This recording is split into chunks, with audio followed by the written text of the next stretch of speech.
الحمد لله وكفى وسلام على عباده الذين اصطفى أما بعد أعوذ بالله من الشيطان الرجيم بسم الله الرحمن الرحيم ما آتاكم الرسول فخذوه وما نهاكم عنه فانتهوا وقال رسول الله صلى الله عليه وسلم العقل اصل دینی سبحان ربک رب العزت عما یصفون وسلام علی المرسلین والحمد للہ رب العالمین اللهم صل على سيدنا محمد وعلى آل سيدنا محمد وبارك وسلم اللهم صل على سيدنا محمد وعلى آل سيدنا محمد وبارك وسلم اللهم صل على سيدنا محمد وعلى آل سيدنا محمد وبارك وسلم. حضرت علی رضی اللہ تعالیٰ عنہ راوی ہیں کہ میں نے نبی علیہ الصلوۃ والسلام سے پوچھا کہ آپ کی سنت مبارکہ کیا ہے؟ اس کے جواب میں نبی علیہ الصلوۃ والسلام نے چند باتیں بتائیں جو بہت عجیب و غریب مضامین پر مشتمل ہیں. ان میں سے ایک بات جمعہ کے بیان میں تفصیل سے بتائی جا چکی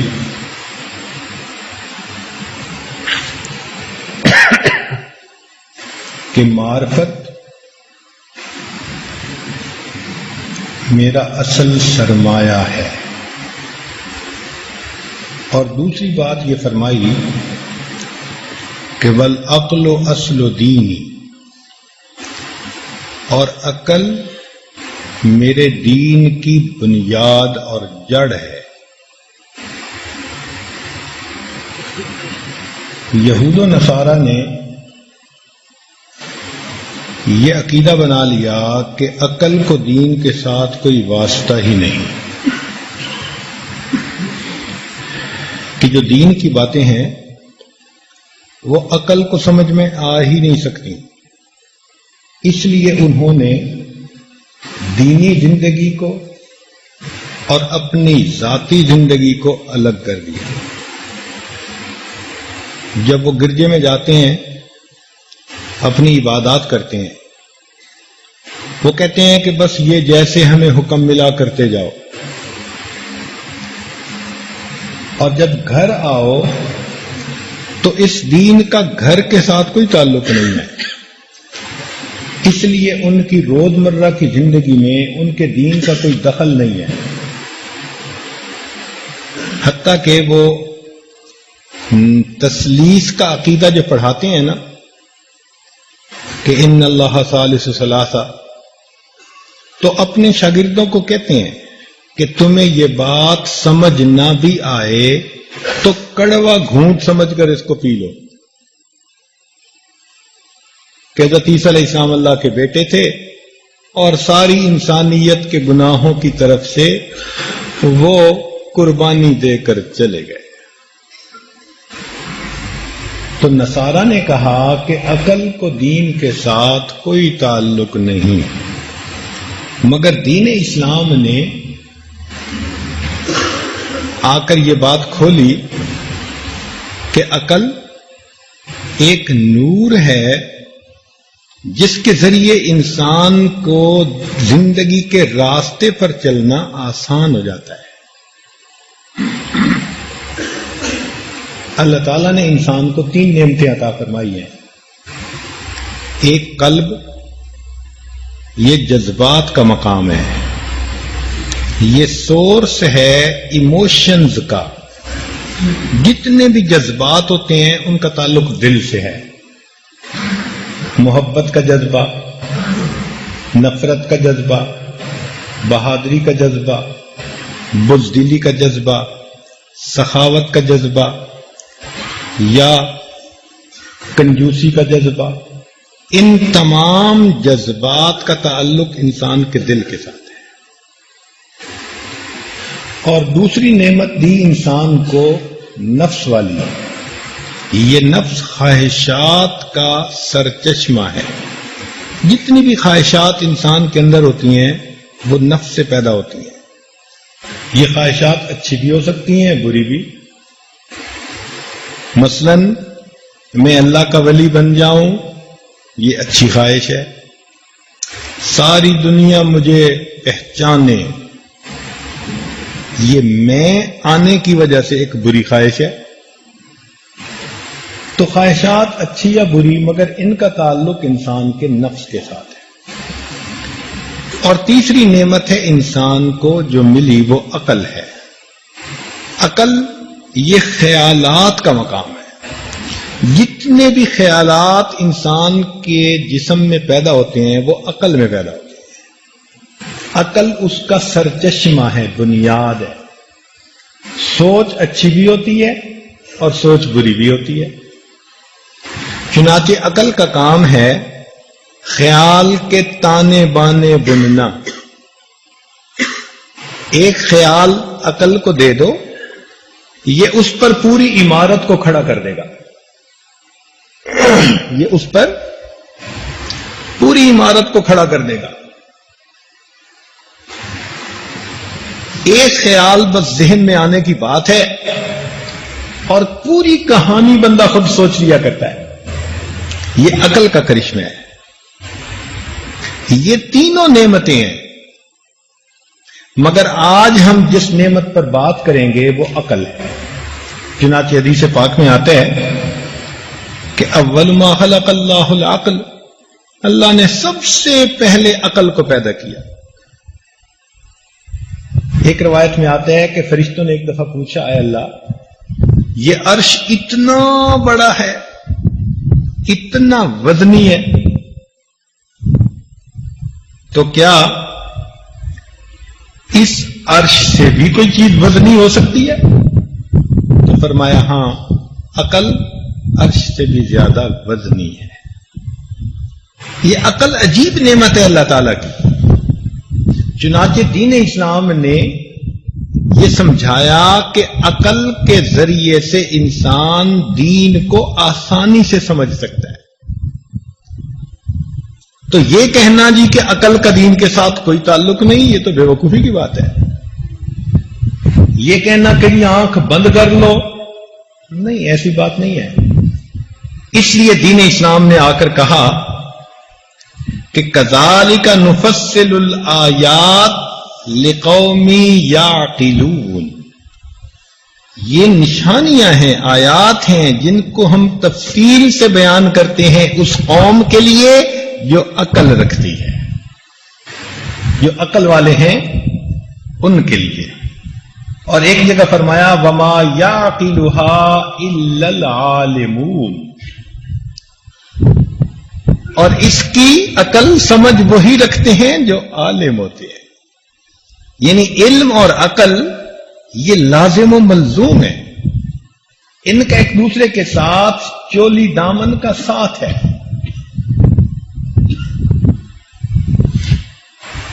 اسی لیے ایک جگہ فرمایا وَلَقَدْ تَرَكْنَا مِنْهَا آيَةً بَيِّنَةً لِقَوْمٍ يَعْقِلُونَ۔ چنانچہ دین اسلام نے بندے کو آنکھ کھولنے اور اللہ کی قدرتوں کو دیکھنے کا حکم دیا۔ چنانچہ ارشاد فرمایا أَفَلَمْ يَنْظُرُوا إِلَى السَّمَاءِ فَوْقَهُمْ، کیا یہ آسمان کی طرف نہیں دیکھتے اپنے اوپر؟ کیف بنیناہا وزیناہا وما لہا من فروج، دیکھا؟ تو قرآن دعوت دے رہا ہے کہ کیوں تم آنکھیں کھول کر آسمان کو نہیں دیکھتے؟ یہ اللہ تعالی کی قدرت کا کرشمہ ہے جو تمہیں سامنے نظر آئے گا۔ اور ایک جگہ فرمایا اولا یرون، کیا یہ دیکھتے نہیں؟ ایک جگہ فرمایا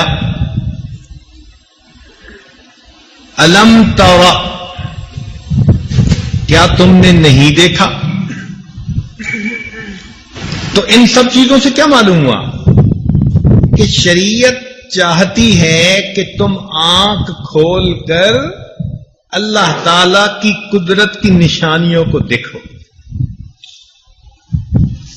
تو شریعت نے آنکھیں بند کرنے کا حکم نہیں دیا، آنکھیں کھول کر ارد گرد جو اللہ تعالی کی قدرت کی نشانیاں ہیں ان کو دیکھنے کا حکم دیا ہے. کیونکہ جب صاحب عقل انسان ان نشانیوں کو دیکھے گا تو اس پر اللہ رب العزت کی عظمت کھل جائے گی کہ وہ کتنی عظیم ذات ہے جس نے ایسے نظام کو بنا دیا اور اس کائنات کو پیدا کر دیا. عقل کا لفظ اقال سے بنا ہے. اقال اس رسی کو کہتے ہیں جس سے کہ اونٹ کو باندھا جاتا ہے.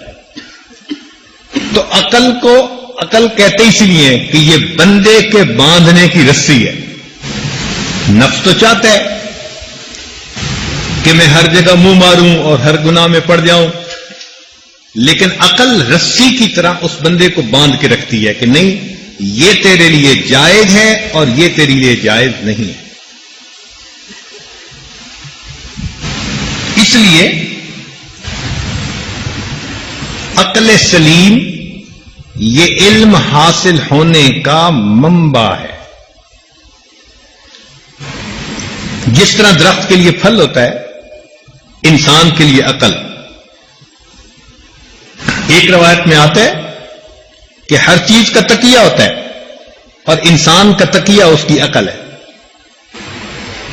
تو عقل وہ نعمت ہے جس کے ذریعے سے انسان زندگی گزارنے والے راستے کی پہچان رکھتا ہے اور اپنے اللہ کے قریب سے قریب تر ہو سکتا ہے. اس لیے جو صاحب عقل آدمی ہو اس کی سوچ وہاں پہنچتی ہے جہاں عام بندے کی نہیں پہنچتی. ذہین آدمی، عقل مند آدمی عام گفتگو میں بھی ایسی بات کر جاتا ہے کہ دوسرا حیران ہو جاتا ہے. چنانچہ ایک شاعر گزرا ہے انوری، اس کو بادشاہ نے گھوڑا دیا اور اللہ کی شان کہ گھوڑا اس نے گھر لایا تو گھوڑا رات کو مر گیا. اب اگلے دن انوری جب بادشاہ کے دربار میں گیا تو بادشاہ نے پوچھا بھئی گھوڑے کا حال سناؤ. اب اگر یہ ویسے ہی کہہ دیتا کہ گھوڑا مر گیا تو بات بری ہوتی، بادشاہ کو غصہ آتا، تم نے اس کا خیال نہیں رکھا. تو انوری نے شعر میں جواب دیا، یوں کہتا ہے شاہ اسپِ بانوری بخشید باد سر بگرد او نہ رسید. کہ بادشاہ نے انوری کو ایسا گھوڑا دیا کہ تیز ہوا بھی اس کی گرد کو نہیں پہنچتی. اینچنی بود تیز در رفتار، وہ گھوڑا رفتار میں اتنا تیز نکلا در شباشب بآخرت برسید، ایک ہی رات میں آخرت ہی پہنچ گیا. تو بادشاہ نے خوش ہو کے اس کو دوسرا گھوڑا انعام دے دیا. تو عقل مند آدمی جو ہوتا ہے نا، اس کی بات سے پتہ چلتا ہے کہ واقعی اس کو اللہ رب العزت نے یہ نعمت عطا فرمائی. حضرت اللہ عنہ کے پاس ایک آدمی آیا، کہنے لگا حضرت ماذن نکاح، یہ نکاح کیا چیز ہے؟ تو حضرت نے فرمایا کہ سرور و شہر، ایک مہینے کے مزے کی زندگی. اس نے کہا ثم ماذا، پھر کیا؟ فرمایا کہ لزوم مہر، کہ مہر لازم ہو جاتا ہے. اس نے کہا ثم ماذا، فرمایا غموم و دہر، ساری عمر کے غم. اس نے کہا ثم ماذا، فرمایا قصور و زہر، پھر کمر دوری ہو جاتی ہے. اس نے کہا ثم ماذا، فرمایا دخول و قبر. تو عقل مند آدمی کی بات سے اندازہ ہوتا ہے کہ کتنی گہرائی ہے اس بندے کی بات میں. اس لیے جو طالب علم عقل مند ہوگا نا وہ اپنے سبق کو اچھی طرح یاد کرے گا, اس کا سبق اسے بھولے گا نہیں. ایک دفعہ وہ دہرائے گا, تکرار کر لے گا.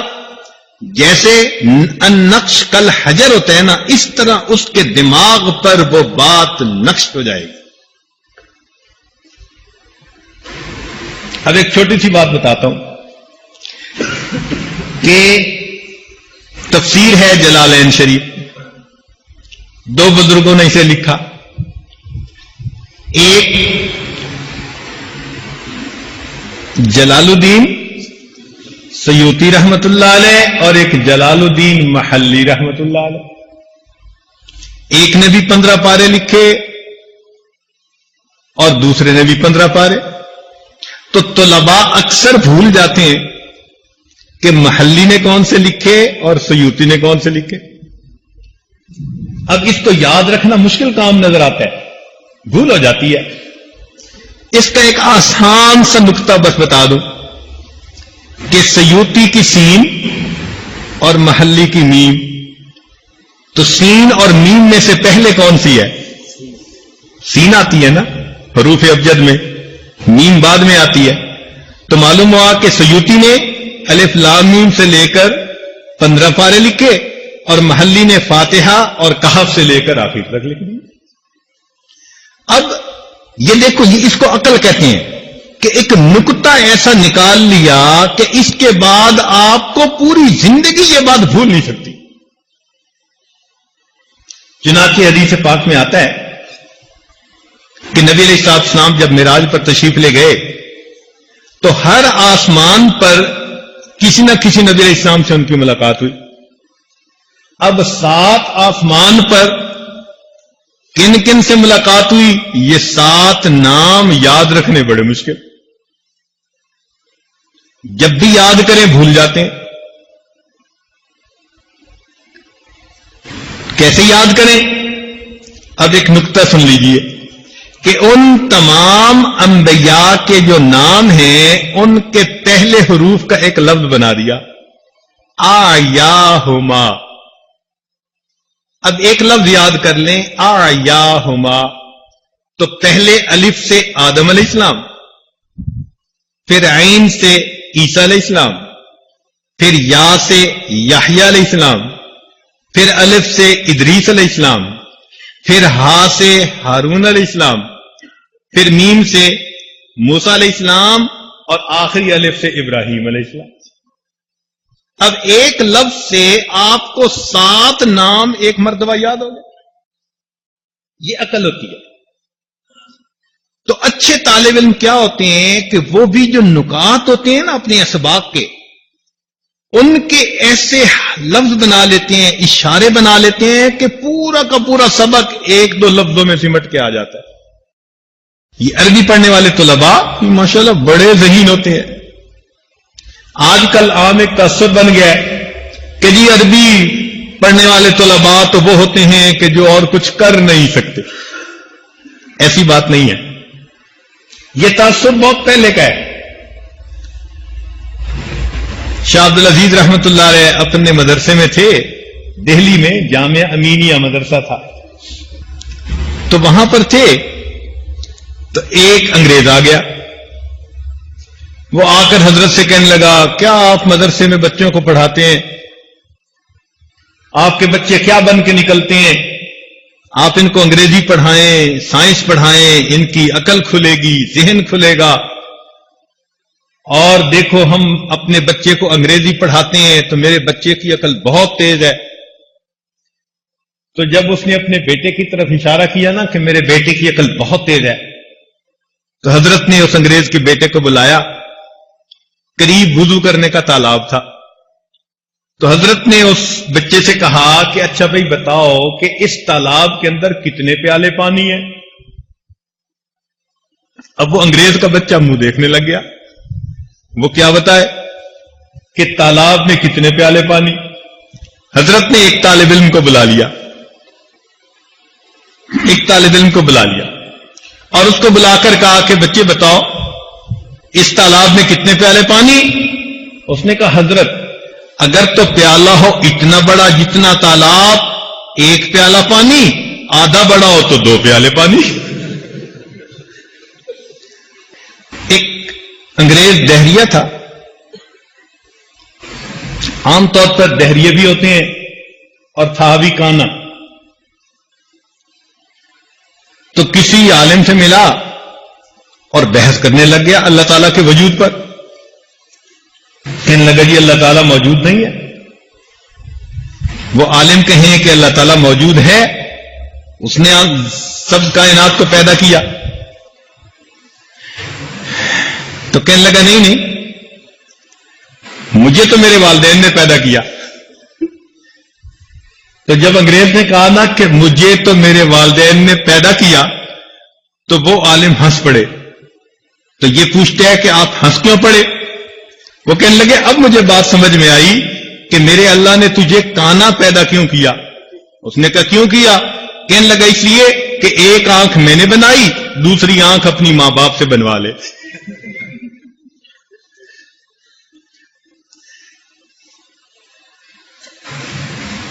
تو جو ذہین آدمی ہوتے ہیں نا، پھر بات چیت میں بھی سوال کا جواب وہی دے جاتا ہے۔ اسی طرح کا ایک واقعہ کہ ایک انگریز آیا اور آ کے مدرسے کے استاد سے کہنے لگا یہ عربی پڑھنے والے یہ سارے کے سارے سر کیوں منڈواتے ہیں؟ تو وہ سمجھدار تھے، کہنے لگے اچھا یہ بتائیں یہ انگریزی پڑھنے والے سارے کے سارے داڑھی کیوں منڈواتے ہیں؟ اب اس کے پاس کوئی جواب نہیں۔ تو مطلب صرف ان باتوں کے کرنے کا کہ جس کو اللہ رب العزت نے یہ نعمت دی ہوتی ہے نا، وہ بات کی تہ کو پہنچتا ہے اور بندے کو اس کا جواب دے دیتا ہے۔ ہمارے یہاں کا ایک مشہور واقعہ ہے کہ پہلے زمانے میں یہاں انگریز رہتے تھے، تو وہاں نوکر تھا ہمارا ایک دیسی بندہ یہیں کا، تو کسی بات پہ وہ غصے ہو گیا اور غصے ہو کے کہتے ہیں کہ جاؤ جہنم میں۔ تو وہ بیچارہ نوکر تھا، وہ باہر چلا گیا۔ تو تھوڑی دیر کے بعد پھر واپس آیا، آنا ہی تھا۔ تو انگریز نے پوچھا تجھے میں نے کیا کہا تھا؟ انہوں نے کہا جی آپ نے کہا تھا جاؤ جہنم میں، پھر گئے کیوں نہیں؟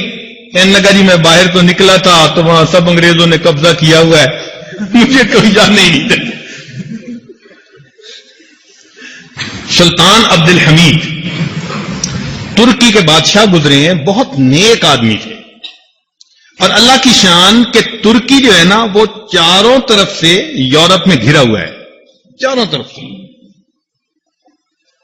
چنانچہ ایک مرتبہ جرمنی کا بادشاہ اس سے ناراض ہوا، تو ناراضگی میں اس نے خط لکھا۔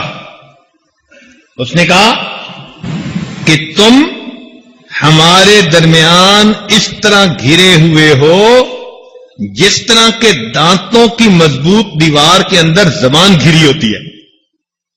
یعنی اس کو دھمکی دینا مقصد تھا کہ تم ہمارے درمیان اس طرح گھرے ہوئے ہو جس طرح دانتوں کی مضبوط دیوار کے اندر زبان گھری ہوتی ہے۔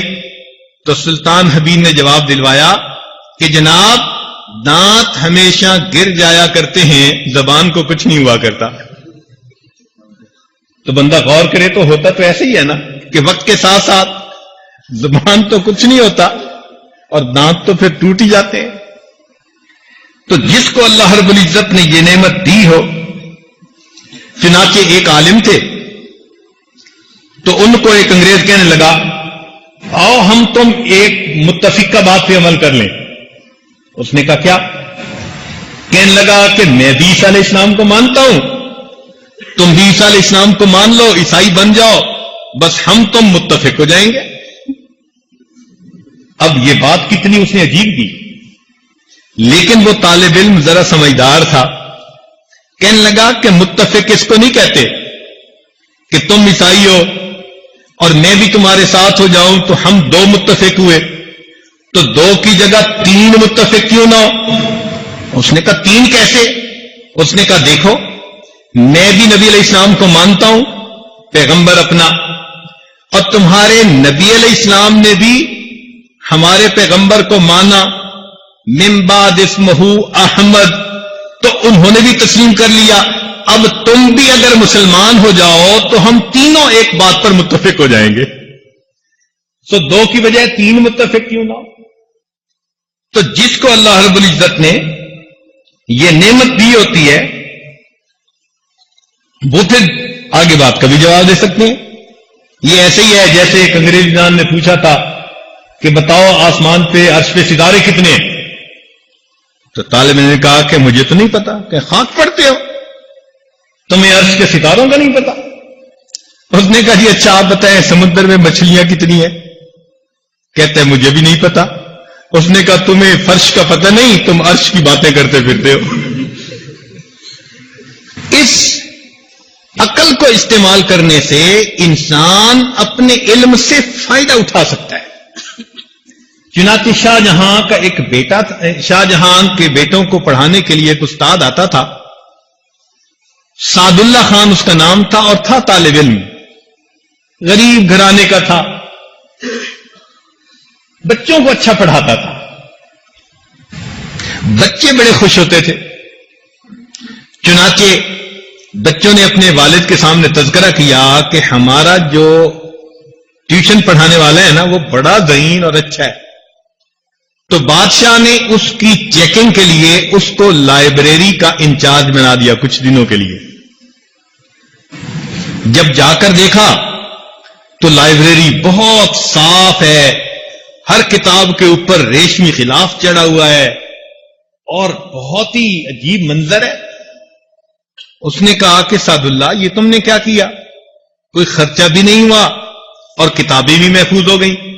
اس نے کہا جناب آپ کو جو لوگ درخواستیں پیش کرتے تھے نا وہ ریشمی غلافوں میں لپیٹ لپیٹ کے پیش کرتے تھے، لوگ ان غلافوں کو کباڑ بنا کے پھینک دیتے تھے۔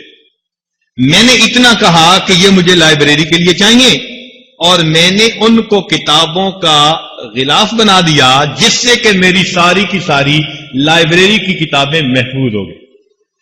اس نے کہا یہ تو بڑا سمجھدار ہے، چلو اس کو مرغی خانے کا انچارج بنا کے دیکھتے ہیں۔ اس نے سعد اللہ خان کو مرغی خانے کا انچارج بنا دیا۔ کچھ عرصے کے بعد دیکھا تو مرغیاں بہت موٹی تازی اور خرچہ بھی کوئی نہیں۔ بادشاہ بڑا حیران کہ خرچہ بھی کوئی نہیں اور مرغیاں بھی موٹی تازی۔ سعد اللہ خان یہ کیا کیا؟ اس نے کہا بادشاہ سلامت، آپ کے دسترخوان پر اتنے مہمان آتے تھے کہ ان کے بچے ہوئے کھانے کو لوگ نالی میں بہا دیا کرتے تھے۔ میں نے صرف ان کو اتنا کہا کہ دسترخوان کا جو ٹکڑا بچا ہو، جو چیز بچے بس وہ محفوظ کر لی جائے۔ وہ ساری کی ساری خوراک اتنی تھی کہ آپ کے مرغی خانے کی ساری مرغیاں ہی اس پر پلتی رہی۔ بادشاہ پڑھا ہے نا، اچھا اتنا سمجھدار ہے۔ اللہ کی شان کہ اسی دن شاہ جہان کے خط ملا بادشاہ ایران کا۔ بادشاہ ایران نے خط لکھا تھا کہ تم اپنا نام بدلو اس لیے کہ تم شاہ ہند ہو، تم اپنے آپ کو شاہ جہاں کیوں لکھتے ہو؟ شاہ جہاں کا تو مطلب کہ تم ہمارے ملک کے بھی بادشاہ ہو۔ اگر تم نے نام نہ بدلا تو میں تمہارے ملک پہ چڑھائی کر دوں گا۔ اب شاہ جہاں بڑا پریشان کہ کروں تو کیا کروں۔ اس کے ذہن میں خیال آیا کہ وہ سعد اللہ جو ہے اس سے میں بات کرتا ہوں۔ چنانچہ سعد اللہ کو بلا کر کہا کہ دیکھو بھائی ایک مصیبت آ پڑی ہے۔ سعد اللہ نے اس کا جواب لکھوا دیا فارسی میں۔ جب بادشاہ کو ملا تو ایران کا بادشاہ بہت مطمئن ہو گیا۔ اب بادشاہ کو بڑی حیرانی ہوئی کہ بھئی اس نے جواب میں لکھا کیا ہے۔ تو اس نے سعد اللہ کو بلا کے پوچھا کہ سعد اللہ تم نے جواب میں کیا لکھا؟ اس نے کہا جناب میں نے جواب میں صرف اتنا لکھا کہ میرا نام شاہ جہاں ہے اور جہاں کے عدد اور ہند کے عدد اگر نکالے جائیں تو دونوں 59 بنتے ہیں۔ تو چونکہ میں شاہ ہند ہوں اور جتنے عدد ہند کے ہیں اتنے جہاں کے ہیں تو میں نے برابر ہند یعنی عدد والے لفظ کو استعمال کر لیا ہے اس لیے آپ کو گھبرانے کی کوئی ضرورت نہیں. یہ بادشاہ کو بات سمجھ آ گئی اور لڑائی کا خطرہ ٹل گیا. نتیجہ کیا ہوا کہ اس نے سعد اللہ کو اپنا وزیر بنا لیا. چنانچہ شاہ جہاں کے دور میں سعد اللہ خان بہت عزت والا وزیر گزرا ہے. تھا طالب علم. عقل سمجھ نے اس کو ایک چھوٹی سی جگہ سے اٹھا کر اتنی بڑی کرسی کے اوپر بٹھا دیا. تو آج آپ لوگ بھی اگر اسی طرح اپنی سمجھ سے کام لیں تو اللہ رب العزت آپ کو بھی زندگی میں بلندیاں عطا فرما سکتا ہے. اسی لیے جو سمجھدار آدمی ہوتا ہے نا وہ بات کو بہت جلدی ادھر سے ادھر کر لیتا ہے. ایک مرتبہ عطا اللہ شاہ صاحب بخاری رحمۃ اللہ نا مجمع میں تقریر کر رہے تھے. اب مسلمان بھی تھے اور ہندو بھی تھے. تو انہوں نے ایک معمولی سا سوال, کوئی 2-4 کی ضرب تھی, تو ان کا خیال تھا کہ بلا لیں گے. انہوں نے ایک مسلمان کو کر کے پوچھا کہ تم جواب دو. وہ جواب نہ دے سکا. اور ہندو سے پوچھا تو ہندو نے جواب دے دیا. اب بات تو الٹ ہو گئی تھی نا کہ ہندو نے جواب دے دیا اور مسلمان نے نہ دیا, مگر تھے عقل مند. انہوں نے فوراً بات کو پلٹا, کہنے لگا او مسلیو تسی اتھے بھی بے حسابے تے اگے بھی بے حسابے, یا بھی بے حساب آگے بھی بے. اب دیکھیں کیا انہوں نے, اصل میں انہوں نے اپنی عقل کا استعمال کیا. تو میں یہ چھوٹی چھوٹی مثالیں طلباء کو اس لیے دے رہا ہوں کہ یہ سمجھیں کہ جو سمجھدار بندہ ہوتا ہے اس کی عقل اس کو زندگی کے ہر قدم پر کام آتی ہے, ہر قدم پر کام آتی ہے. اس لیے یہ نعمت اللہ رب العزت جس کو عطا فرما دے وہ اللہ تعالی کا شکر ادا کرے. چنانچہ کہتے ہیں کہ ایک مسلمان عالم تھے مگر نابینا تھے. تو انگریز ان سے سوال پوچھنے آیا. انہوں نے کہا کہ بھئی اس میں بھی حکمت ہے, اس میں بھی حکمت ہے, اس میں بھی حکمت ہے. تو اب اس کو بڑا غصہ آیا انگریز کو. اس نے کہا اچھا یہ بتاؤ تم جو اندھے ہو تو تمہارے اندھے پیدا ہونے میں کیا حکمت ہے؟ تو وہ کہنے لگے کہ میرے اندھے پیدا ہونے میں یہ حکمت ہے کہ تیرے جیسے بندے کی شکل نہ دیکھ سکوں. اس کو کیا کہتے ہیں؟ اس کو کہتے ہیں انسان کی سمجھ, انسان کی عقل. اب ذرا بات سنیے توجہ سے. یہ تو تھوڑا طلباء کو ذہن کھولنے کے لیے, متوجہ کرنے کے لیے تھا نا. اب سمجھیے کہ انسان کو اللہ تعالیٰ نے حواس دیے ہیں. ان حواس سے وہ کائنات کی حقیقتوں کو ڈھونڈتا ہے. جیسے انسان کا دیکھنا, انسان کا سونگنا, سننا, چھونا, یہ تمام حواس خمسہ کہلاتے ہیں. ان حواس خمسہ کے ذریعے سے انسان ظاہری کائنات کی حقیقتوں کو سمجھتا ہے, مگر ایک حد ہے اس کی. جہاں ان حواس کی حد ختم ہو جاتی ہے وہاں سے انسان کے عقل کی ابتدا شروع ہو جاتی ہے. تو حواس جن چیزوں کی حقیقتوں کو پہچان سکتے ہیں اور وہاں ان کی حد مکمل ہو جاتی ہے, اس سے اوپر اب عقل کی حد پرواز شروع ہوتی ہے. انسان اپنی عقل کے ذریعے سے ان حقیقتوں کو پا لیتا ہے جو ظاہری حواس کے ذریعے سے نہیں پا سکتا. مثال کے طور پر ایک سائنسدان گزرا ہے, آئنسٹائن اس کا نام تھا. سائنس کی دنیا میں اس سائنسدان کی لوگ اس طرح عزت کرتے ہیں جس طرح کے دین کی دنیا میں لوگ پیغمبر علیہ السلام کی عزت کرتے ہیں. یہ اتنا بڑا سائنسدان گزرا اور اس نے ایک نیا نظریہ پیش کر دیا. اس کو کہتے ہیں تھیوری آف ریلیٹیوٹی. اس تھیوری آف ریلیٹیوٹی میں اس نے عجیب و غریب باتیں ثابت کی. مثلا اس نے ثابت کر دیا کہ جی ٹائم ڈائلیٹ ہو جاتا ہے, لینتھ کنٹریکٹ ہو جاتی ہے. اس نے یہ بھی ثابت کیا کہ ایک حال ہے ایک ماضی ہے، ایک مستقبل ہے۔ اب اس نے ایک فارمولہ ایجاد کیا اور وہ فارمولہ آج پوری دنیا کی سائنسی ریسرچ کی بنیاد بنا ہوا ہے۔ اب یہ اس نے تھیوری آف ریلیٹیوٹی کیسے پیش کی؟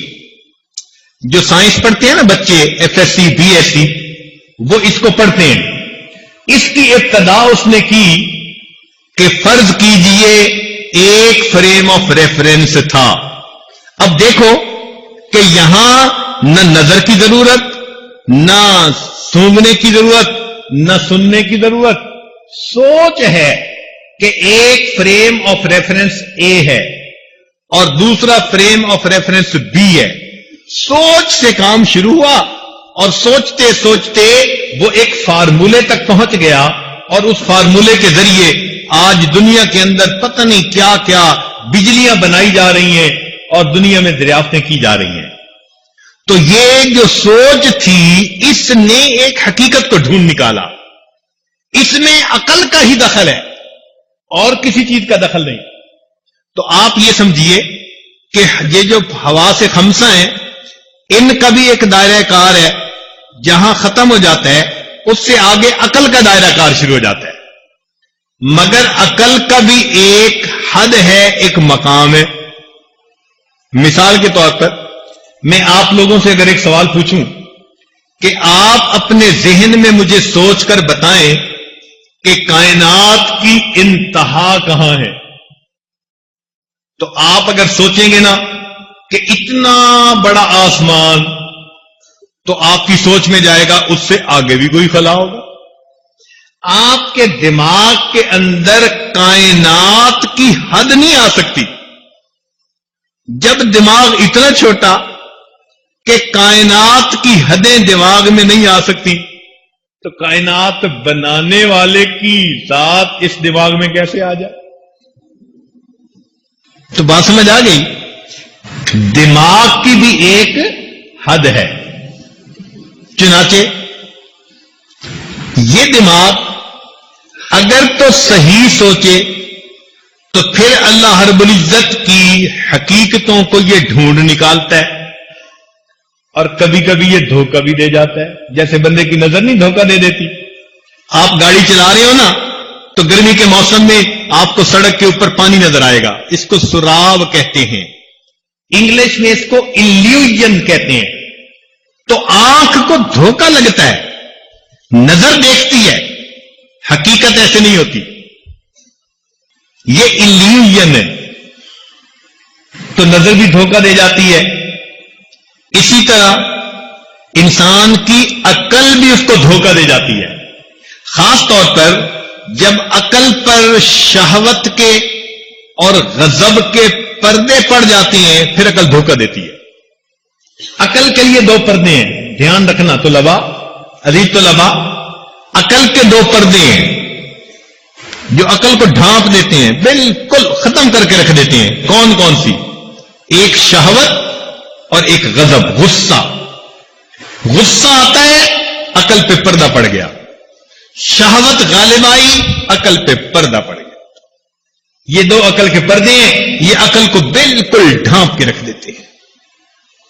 تو جب شہوت کے پردے عقل کو ڈھانپ لیں تو پھر انسان کی عقل اس کو الٹا راستہ دکھاتی ہے۔ چنانچہ آج جنہوں نے عقل کو امام بنایا ہوا ہے، کتنی باتوں میں وہ الٹے راستے پہ چل رہے ہیں۔ ایک ملک ہے، چنانچہ اس کے اندر تالیوں کے ساتھ بل پاس کیا گیا کہ جی مرد مرد کے ساتھ شادی کر سکتا ہے۔ اب خلاف فطرت ایک عمل ہے نا، لیکن ان کی عقل نے ان کو اتنا دھوکہ دیا کہ انہوں نے یہ قانون خوش ہو کے پاس کیا۔ دنیا میں ایک ایسا بھی فرقہ گزرا ہے کہ اس کے جو بانی تھا اس کا نام تو تھا عبد الرحمان، مگر حقیقت میں وہ تھا شیطان۔ چنانچہ اس نے عقیدہ اپنے لوگوں کو یہ دیا کہ بہن کے ساتھ نکاح کرنا جائز ہے، اور اس نے دلیل یہ دی کہ انسان کی طبیعت کو جتنا اس کی بہن سمجھ سکتی ہے اتنا کوئی دوسری عورت سمجھ نہیں سکتی، اس لیے بہن زیادہ موضوع ہے شادی کرنے کے لیے۔ اب اس کو عقل نے دھوکہ دیا، ایک طرف تو اس کو سب سے اچھی بہن نظر آئی کہ طبیعت کو جانتی ہے، مگر دوسری طرف حیا کو جڑ سے اکھاڑ کر پھینک دیا۔ اگر ماں اور بہن کے رشتے میں بھی شہوت غالب آ گئی تو دنیا سے حیا تو پھر رخصت ہو گئی۔ تو عقل نے اس کو دھوکہ دیا۔ تو یہ عقل کئی مرتبہ بندے کو دھوکہ بھی دیتی ہے، اس لیے ایک ہوتی ہے عقل سلیم، سلامت فہم رکھنے والی عقل، یہ اللہ تعالی کی نعمت ہے۔ یہ جو عام لوگ ہوتے ہیں نا، جن کے اوپر شہوات غالب ہوتی ہیں، حرص غالب ہوتی ہے، کینہ، حسد، بغض، پتہ نہیں کیا کیا اندر ہوتا ہے، ان کی عقل سلیم نہیں ہوتی، ان کی عقل ان کو الٹی باتیں سکھاتی ہے۔ تو اب یہ نہ سمجھ لینا کہ جی عقل ایک نعمت ہے لہذا جو عقل کہے گی اسی پہ چلیں گے، نہیں، ہم عقل کے بندے نہیں، ہم خدا کے بندے ہیں۔ عمل کس پر کرنا ہے؟ شریعت کے حکموں پر، سمجھ میں آئے تو بھی اور سمجھ میں نہ آئے تو بھی۔ مگر یہ عجیب بات ہے کہ شریعت کے ہر عمل میں کوئی نہ کوئی حکمت ضرور ہوتی ہے، اس لیے شریعت کے ہر حکم کی کوئی نہ کوئی علت ہوتی ہے۔ تو ایک ہے عقل، یہ اللہ رب العزت کی دی ہوئی ایک نعمت ہے جس کے ذریعے سے انسان علم حاصل کر سکتا ہے اور اپنی زندگی کو اللہ رب العزت کی رضا کے مطابق استعمال کر سکتا ہے۔ اب عقل کی دو قسمیں ہیں، ذرا توجہ سے بات سنیے گا۔ عقل کی دو قسمیں، ایک کو کہتے ہیں عقل معاش اور ایک کو کہتے ہیں عقل معاد۔ عقل معاش وہ عقل ہوتی ہے جو ہر چیز میں دنیا کے فائدے ڈھونڈ لیتی ہے، ہر بات میں دنیا کا فائدہ نکال لیتی ہے، ہر بات میں فائدہ ڈھونڈ لیتی ہے۔ یہ کیا کہلاتی ہے؟ عقل معاش کہلاتی ہے۔ کیا کہلاتی ہے بچوں؟ بولو ذرا۔ عقل معاش کہلاتی ہے۔ چنانچہ ایک صاحب تھے، وہ چینی کا بزنس کرتے تھے اور جتنے میں چینی خریدتے اتنے روپے من اتنے میں ہی بیچ دیا کرتے تھے اور روز کا ₹1,00,000 کماتے تھے۔ اب لوگ بڑے حیران کہ یہ خدا کا بندہ ₹100 من اگر خریدتا ہے تو ₹100 من ہی بیچ دیتا ہے، پھر اس کو فائدہ کہاں سے؟ کچھ سمجھ نہیں آتی تھی۔ چنانچہ کسی نے پوچھا کہ بھئی آپ کو فائدہ کیسے ہوتا ہے؟ اس نے کہا جناب بات یہ ہے کہ میں روزانہ 10,000 بوریاں بیچتا ہوں اور میں جب خریدتا ہوں تو بوری میں اور جب بیچتا ہوں تو بوری کے بغیر، اسی قیمت پہ میں بیچ دیتا ہوں، بوری مجھے نفع میں، تو 10,000 بوری روزانہ بچتی ہے اور ₹10 کی بوری بک جاتی ہے، ₹1,00,000 بوریوں سے مجھے فائدہ ہو جاتا ہے۔ عقل معاش دیکھو، عقل نے وہاں سے بھی ڈھونڈ لیا اپنے فائدے کو جہاں سے عام آدمی فائدے کو نہیں ڈھونڈ سکتا۔ ایک ہوتی ہے عقل معاد، میم عین الف اور دال، معاد۔ یہ کون سی عقل ہوتی ہے؟ یہ عقل انبیاء کے پاس ہوتی ہے، اللہ نے ان کو یہ عقل دی ہوتی ہے، اور انبیاء کی اتباع کی وجہ سے اللہ تعالی ایمان والوں کو بھی یہ عقل معاد عطا فرما دیتے ہیں۔ یہ عقل معاد کیا ہوتی ہے؟ یہ ہر چیز میں سے آخرت کا پہلو نکال لیتے ہیں۔ دنیا کی بھی کوئی بات ہو تو اس دنیا کی بات میں سے بھی آخرت کا پہلو نکال لیں گے۔ اس کو کیا کہتے ہیں؟ عقل معاد، یہ اولیاء کو نصیب ہوتی ہے۔ چنانچہ ایک بزرگ تھے، وہ جا رہے تھے، اچانک زور سے اللہ اللہ اللہ کہنے لگ گئے۔ جب ان کی طبیعت کچھ سنبھلی تو کسی نے پوچھا کہ حضرت کیا ہوا؟ فرمایا دیکھو یہ پھل بیچنے والا کیا کہتا ہے۔ ان کا حضرت یہ سنگترے بیچنے والا ہے اور سنگترے بیچنے کی صدا لگا رہا ہے۔ وہ کہہ رہا تھا لے لو سنگترے، چنگے سنگترے، چنگے سنگترے، وہ صدا لگا رہا تھا اور ان پہ اللہ اللہ کا جذبہ طاری ہو گیا۔ لوگوں نے کہا حضرت سنگترے بیچنے والا؟ فرمایا نہیں نہیں نہیں، سنو وہ کیا کہہ رہا ہے۔ حضرت وہ سنگترے بیچ رہا ہے؟ فرمایا نہیں، وہ بڑی گہری بات کر رہا ہے۔ حضرت کون سی بات کر رہا ہے؟ فرمایا وہ یوں کہہ رہا ہے چنگے سنگ ترے، جو چنگوں کے سنگ لگ گئے وہ تر گئے، جو نیکوں کے ساتھ لگ گئے وہ پار ہو گئے، ان کی کشتی کنارے لگ گئی۔ چنگے سنگ ترے۔ اب دیکھیں عام آدمی کو تو یوں لگا کہ پھل بیچ رہے ہیں، اور اس لفظ کو سن کے ان کی توجہ کدھر گئی؟ آخرت کی طرف گئی۔ یہ عقل معاد ہوتی ہے کہ جو دنیا کی چیزوں میں بھی بندے کو اللہ کی یاد دلاتی ہے۔ اور یہ عقل کس کو نصیب ہوتی ہے؟ یہ نصیب ہوتی ہے اللہ والوں کو۔ چنانچہ ایک بزرگ تھے، گئے دکان سے سودا لینے، اور جب پیسے دیے تو دکاندار نے کہا کہ بابا جی پیسے کھوٹے ہیں۔ تو بابا جی تو رونے لگ گئے۔ دکاندار نے کہا کہ آپ روئے نہیں، میں آپ کو ویسے ہی سودا دے دیتا ہوں۔ ان کا نہیں نہیں، مجھے سودے کی ضرورت نہیں۔ اتنا روئے کہ لوگ ہیں نا، کسی نے کہا کہ بابا جی اتنا کیوں رو رہے ہیں؟ اگر آپ کو سودا نہیں دیتا تو پیسے ہم ادا کر دیتے ہیں، آپ سودا لے جائیں۔ وہ کہنے لگے بچوں میں اس لیے نہیں رو رہا کہ سودا نہیں ملے گا، پھر رو کیوں رہے ہیں؟ انہوں نے کہا رو اس بات سے رہا ہوں کہ میرے پاس کچھ رقم تھی، میں اسے کھرا سمجھتا تھا، لیکن جب میں دکاندار کے پاس آیا، دکاندار نے پرکھ کی یہ کھرے نہیں، یہ پیسے کھوٹے ہیں، میرا دھیان ادھر گیا۔ او بندے آج اپنے جن عملوں کو تم کھرا سمجھتے ہو، اگر قیامت کے دن اللہ تعالیٰ نے فرما دیا یہ کھوٹے ہیں، پھر تمہارا کیا بنے؟ دنیا میں تو میں اور بھی پیسے لے لوں گا، سودا خرید لوں گا، مگر آخرت میں جا کے میں کہیں اور سے تو عمل لا نہیں سکتا، مجھے تو آخرت یاد آ گئی۔ یہ کیا کہلاتی ہے؟ عقل معاد کہلاتی ہے کہ دنیا کی باتوں میں سے بھی آخرت کی سوچ نکال لینا۔ اچھا دیکھیے، ایک حدیث پاک میں آتا ہے کہ نبی علیہ الصلوۃ والسلام نے عثمان رضی اللہ عنہ، ایک صحابی تھے، عثمان بن طلحہ، ان کو کنجی دی بیت اللہ کی، اور فرمایا کہ یہ قیامت تک تمہاری اولاد کے اندر ہی رہے گی۔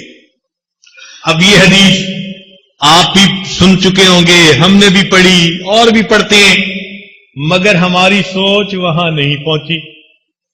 ہمارے اکابر میں سے ایک بزرگ تھے، وہ گئے حج پر، اور وہاں جا کر انہوں نے کیا کیا کہ وہ جو کنجی بردار تھے ان کے ساتھ لگائی دوستی، مل کے گاوا پیتے تھے اور آپس میں بیٹھ کے بات چیت کرتے تھے۔ چنانچہ جب خوب اچھی دوستی ہو گئی اور ادھر ان کا واپسی کا وقت ہو گیا، تو جدا ہونے سے پہلے اس نے کہا کہ جی آپ جا رہے ہیں، میرے ذمہ اگر کوئی خدمت ہو تو میں کروں آپ کی۔ تو انہوں نے اس وقت ایک تلوار ان کو پیش کی، تو وہ جو کنجی بردار تھے وہ حیران ہوئے، کہنے لگے تلوار کیوں دے رہے ہیں؟ کہنے لگے اس لیے کہ میں نے حدیث پاک میں پڑھا، نبی علیہ السلام نے فرمایا کہ تمہاری نسل میں قیامت تک یہ کنجی رہے گی، لہذا آپ اپنے جو باقی چیزیں ہیں نسل میں چل رہی، ان چیزوں میں کنجی کی طرح اس تلوار کو بھی شامل کر لیں۔ اس نے کہا کیوں؟ کہنے لگے اس لیے کہ جب امام مہدی آئیں گے تو بیت اللہ کے پاس ہی آ کر وہ بیعت لیں گے، تو جب وہ بیعت لیں گے تو جو آپ کا کنجی بردار اس وقت ہو وہ میری طرف سے امام مہدی کو یہ تلوار ہدیہ میں پیش کر۔ یہ عقل ماد ہے، وہاں جا پہنچی جہاں عام بندے کا ذہن پہنچ نہیں سکتا، لیکن دنیا کا فائدہ نہیں دیکھا، آخرت کا فائدہ دیکھا۔ تو یہ عقل ماد ہمیں بھی چاہیے کہ ہم اللہ رب العزت سے مانگیں۔ یہ عقل ماد، عقل سلیم جس کو مل گئی، اللہ رب العزت کی بہت بڑی نعمت مل گئی۔ حدیث پاک میں آتا ہے کہ نبی علیہ السلام نے ایک موقع پر فرمایا کہ قبر میں منکر نکیر سوال پوچھنے آئیں گے، تو عمر لانو بیٹھے ہوئے تھے، کہنے لگے اے اللہ کے نبی، قبر میں جب سوال پوچھے جائیں گے عقل سلامت رہے گی یا عقل معاف ہو جائے گی؟ تو نبی علیہ السلام نے فرمایا کہ ہاں عقل تو سلامت ہوگی۔ تو عمر لانو خوش ہو کر کہنے لگے اے اللہ کے نبی، پھر گھبرانے والی کوئی بات نہیں، اللہ رب العزت پھر ہمیں سوال کا جواب عطا فرما دے۔ عقل سلیم ایسی نعمت ہوتی ہے کہ اللہ تعالیٰ پھر اس دل میں صحیح بات کو ڈال دیا کرتے ہیں۔ یہ نعمت اللہ تعالیٰ ہمیں بھی عطا فرما دے۔ اللہ رب العزت ہمیں یہ نعمت عطا فرما دے۔ لہذا ہم نے عقل کا پجاری نہیں بننا، مگر عقل سے خالی بھی نہیں ہونا، عقل کا دشمن بھی نہیں بننا۔ عقل کا دشمن تو وہی بنے گا نا جو بے وقوف ہوگا۔ تو عزیز طلباء، یہ ذہن میں رکھو کہ عقل اللہ تعالی کی دی ہوئی ایک نعمت ہے، ہم نے اس نعمت کو استعمال کر کے اللہ کی طرف جانے والے راستے کی پہچان کرنی ہے۔ بات سمجھ میں آ گئی؟ تو یہ تو میں نے عقل کے لفظ کو تھوڑا سا کھولا۔ اب حدیث کا ٹکڑا یہ ہے، توجہ کیجئے گا، ذرا مضمون ذرا آج کا مشکل ہوگا اور خشک بھی ہوگا، مگر امید ہے کہ طلباء اس بات کو ذرا سمجھنے کی کوشش کریں گے۔ نبی علیہ السلام نے کیا ارشاد فرمایا؟ فرمایا والعقل اصل دینی، کہ عقل میرے دین کی جڑ ہے۔ عقل میرے دین کی جڑ ہے۔ آپ بات سمجھ رہے ہیں نا؟ اب ذرا بات کو سمجھیے کہ اس میں گہرائی کتنی ہے، ذرا توجہ فرمائیے گا کہ دنیا میں دو طرح کے نظام ہیں۔ کتنے نظام ہیں؟ دو طرح کے۔ ایک وہ جس کا تعلق مادے سے ہے، مادے سے ہے، یہ انسان، یہ گرد انسان کے بنا ہوا اتنا بڑا نظام، یہ سارا مادی نظام ہے۔ ایک یہ نظام ہے،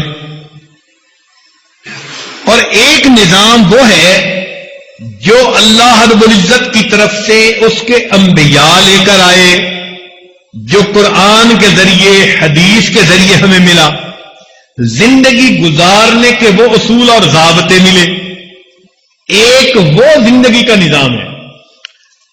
تو دو طرح کے جہان ہیں، ایک کو تکوینی نظام کہتے ہیں اور دوسرے کو تشریعی نظام کہتے ہیں۔ شریعت سے کیا کہتے ہیں؟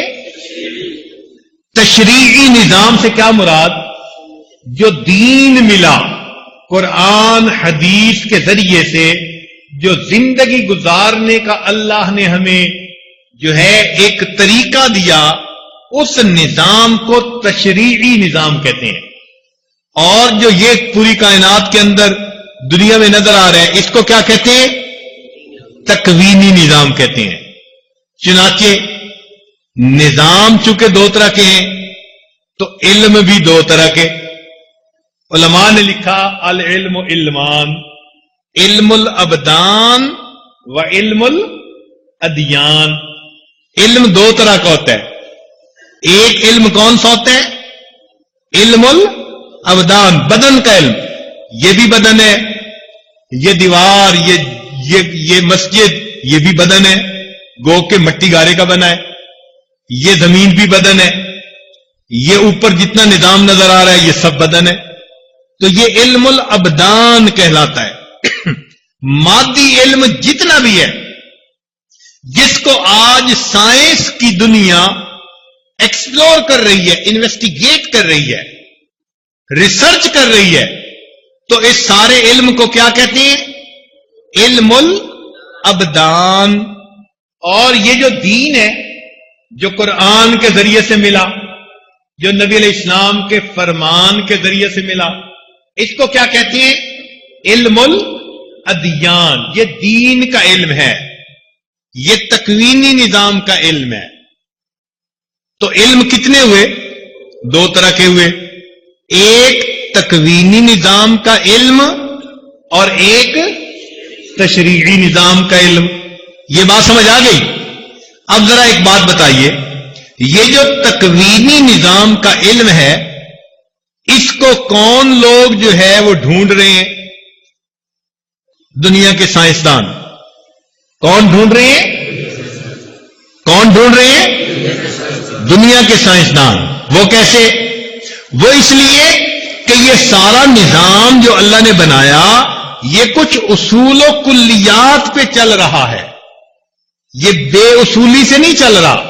مثال کے طور پر اگر کشش ثقل 32.2 ہے تو آپ دنیا میں جہاں بھی چلے جائیں گے آپ کو کشش ثقل ویسی ہی ملے گی. تو ایک نظام اللہ کا بنا ہوا ہے. ایسا نہیں ہوتا کہ یہاں تو لوہا سخت ہو اور کسی اور ملک میں لوہا پلاسٹک کی طرح نرم ہو. نہیں، لوہا اگر اس گریڈ کا ہے تو جیسے اس دنیا میں اس جگہ پر اس کی سٹرینتھ ہے، وہی سٹرینتھ دنیا کے ہر کونے میں ہوگی.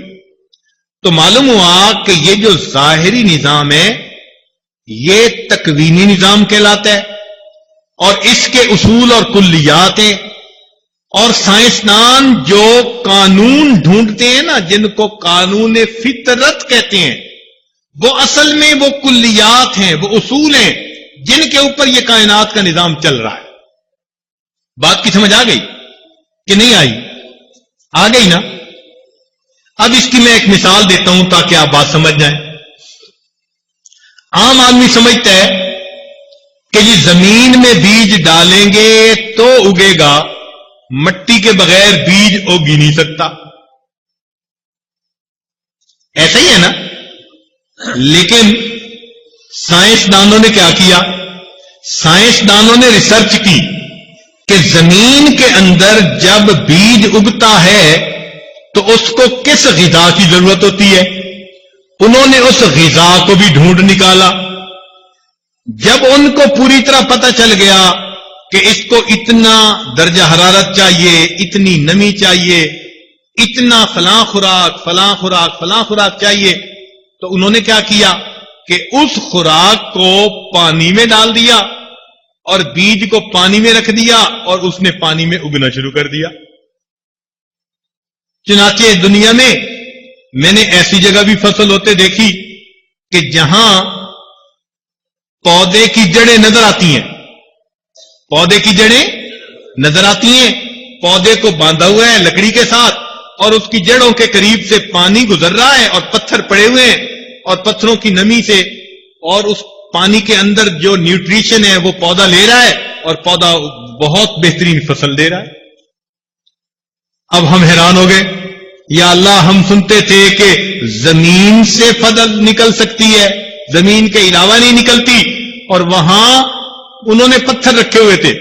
ایک اور جگہ گئے، وہاں پلاسٹک کے لفافے میں لکڑی کا برادہ ڈالا اور برادے کے اندر پانی کے ساتھ اس کی خوراک ڈال دی اور لکڑی کے برادے کے اندر پودا اگ رہا تھا.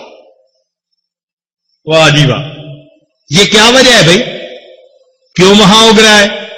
اس لیے کہ سائنسدانوں نے اللہ کے بنائے ہوئے اس نظام کو سمجھا اور اصول اور کلیات قوانین کو سمجھ کر ان قوانین کو دوسری جگہ جب انہوں نے لاگو کیا تو وہی نتائج ان کو بھی نظر آ گئے.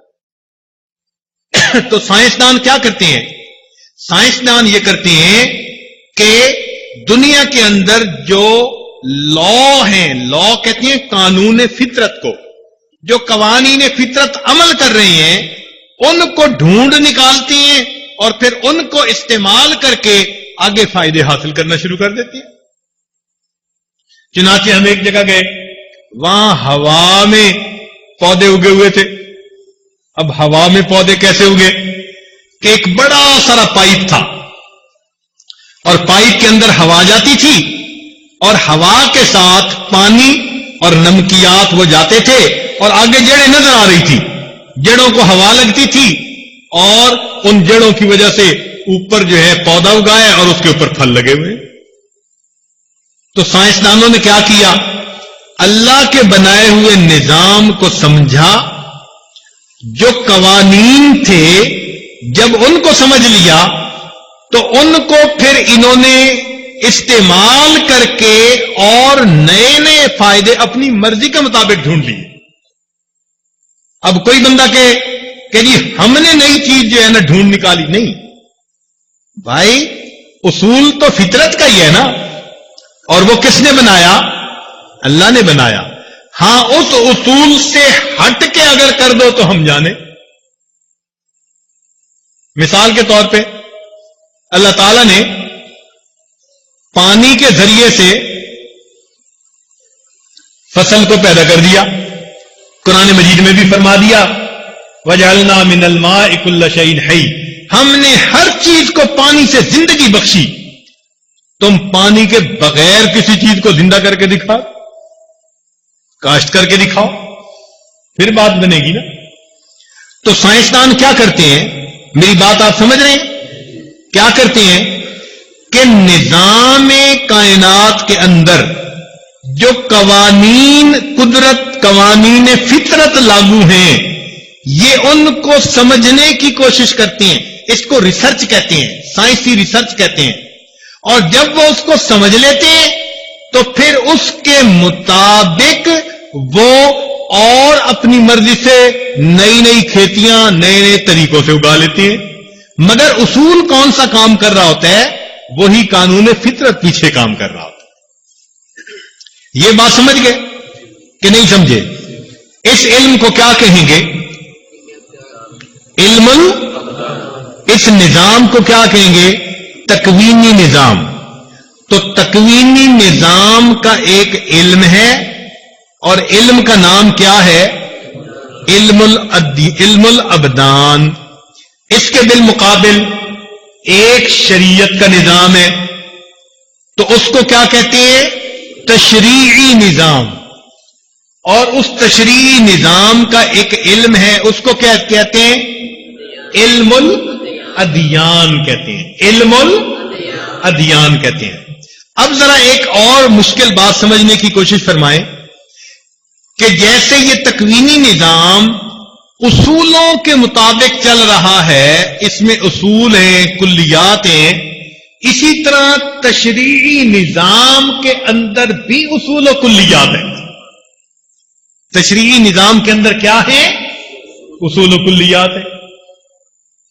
جو فقہا ہوتے ہیں نا، جن کو مجتہد کہتے ہیں، یہ مجتہدین وہ ہستیاں ہوتی ہیں جو اللہ کے اس دین کے علم میں غوطہ زن ہو کر اس میں سے اصول و کلیات کو نکالتے ہیں اور ان کو یکجا کر دیتے ہیں، اور ان کو مجتہد فی الشرع کہا جاتا ہے.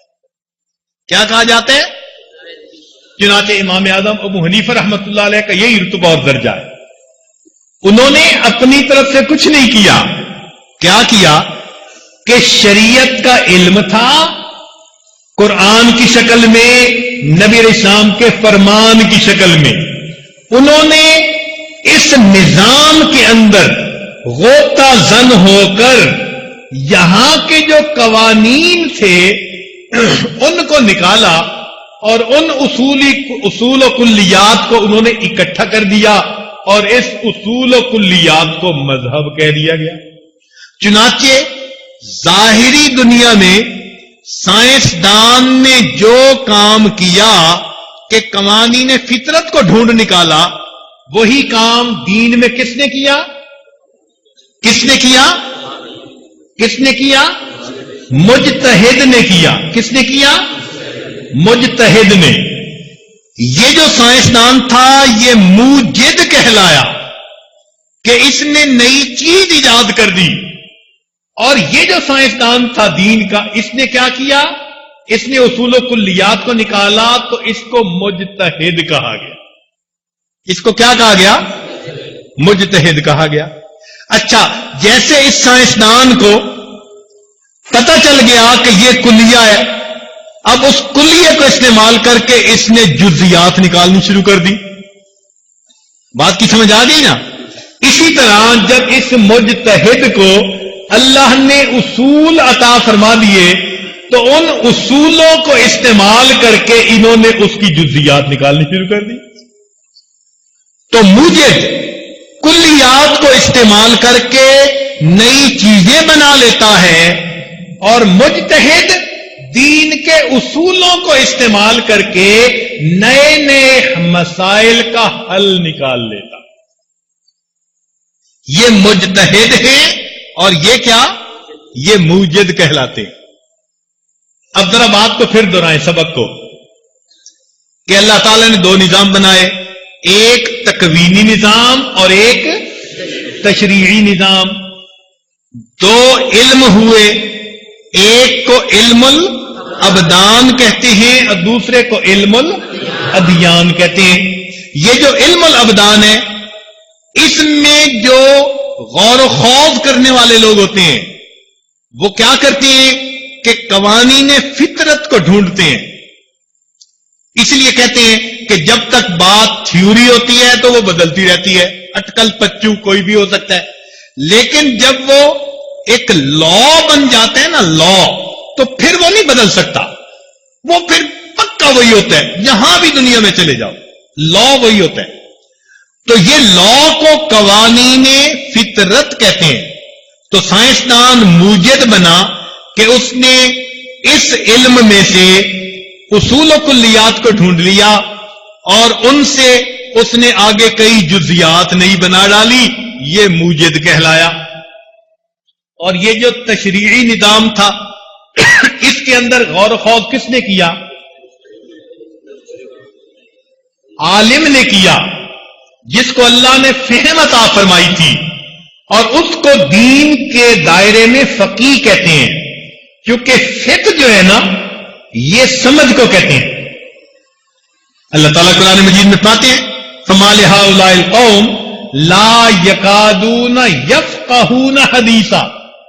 اب حدیث کہتے ہیں بات کو، حدیث کہتے ہیں، اور فقہ کہتے ہیں بات کی سمجھ کو۔ فقہ کس کو کہتے ہیں؟ بات کی۔ تو جو بات کی سمجھ رکھتا ہو وہ فقیہ ہوتا ہے۔ چنانچہ فقیہ وہ ہوتا ہے جو اس تشریعی نظام کے اصول و کلیات کو ڈھونڈ نکالتا ہے، اور پھر ان اصولوں کو لاگو کر کے نئے نئے مسائل جو انسانوں کو پیش آتے ہیں ان کے حل، ان کے جواب نکالتا ہے، بتاتا ہے یہ حرام ہے اور یہ۔ اب سائنسدان نے اپنی طرف سے کوئی چیز بنائی نہیں نہ بنائی، وہ تو قانون فطرت تھا۔ تو مجتہد نے اپنی طرف سے کوئی چیز بنائی نہیں نہ بنائی۔